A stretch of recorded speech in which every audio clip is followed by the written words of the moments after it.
हाल ही में हुए उपचुनाव में बीजेपी ने जिस तरह से परचम लहराया है उससे विपक्षियों में चिंता और बढ़ गई है। ऐसा इसलिए क्योंकि सपा का गढ़ कहे जाने वाले आजमगढ़ जहां पहले से तय रहता है जीत किसकी होगी, वहां भी अब कमल खिल चुका है।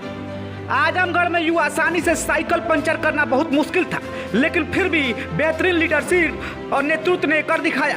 प्रदेश स्तर पर पार्टी की कमान संभालने वाले बड़े नेता भले ही क्षेत्र में कभी कभार दौरा कर कोटा पूरा कर देते हो, पर नामुमकिन को मुमकिन क्षेत्र का लोकल नेता ही बनाता है, क्योंकि पूरे क्षेत्र के कार्यकर्ताओं में उत्साह वही भरता है।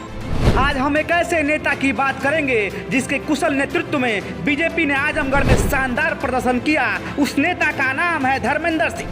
धर्मेंद्र सिंह बीजेपी के क्षेत्रीय अध्यक्ष हैं। बीते विधानसभा चुनाव में जिस तरह से पूरे क्षेत्र भर में धर्मेंद्र सिंह ने अपने रणनीति के जरिए पार्टी को ऐतिहासिक सीटें दिलाई, उसी प्रकार लोकसभा चुनाव में भी उन्होंने जनता की नब्ज को पकड़ा और कुशल रणनीति के जरिए विपक्षियों के गढ़ में उन्हीं को परास्त कर कमल खिलाया। आजमगढ़ जीतना बीजेपी के लिए आसान नहीं था। बीजेपी ने मैदान में भले ही निरहुआ को उतारा था, मगर जीत दिलाने की जिम्मेदारी धर्मेंद्र सिंह पर था। ये आसान नहीं था, क्योंकि आजमगढ़ सपा का गढ़ है और वहां से अखिलेश यादव के भाई धर्मेंद्र यादव खुद चुनाव लड़ रहे थे। परिणाम आने से पहले लोग ये भी मान चुके थे कि वहां सपा जीत रही है, क्योंकि वो यादव और मुसलमानों का क्षेत्र है और ऐसा माना जाता है कि यहाँ सपा को एमवाई फैक्टर का भरपूर फायदा मिलता है।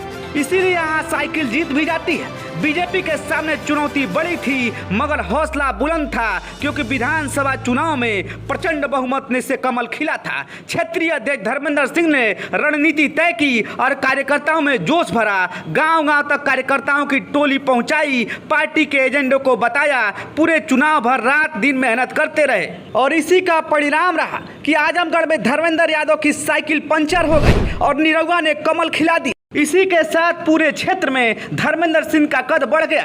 अब बारी 2024 में होने वाले लोकसभा चुनाव की है।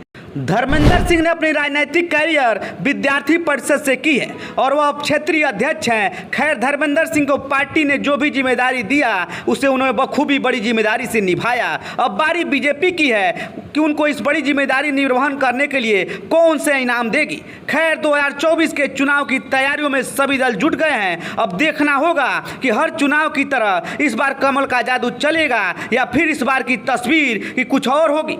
आयुष द्विवेदी की रिपोर्ट, गोरखपुर लाइव।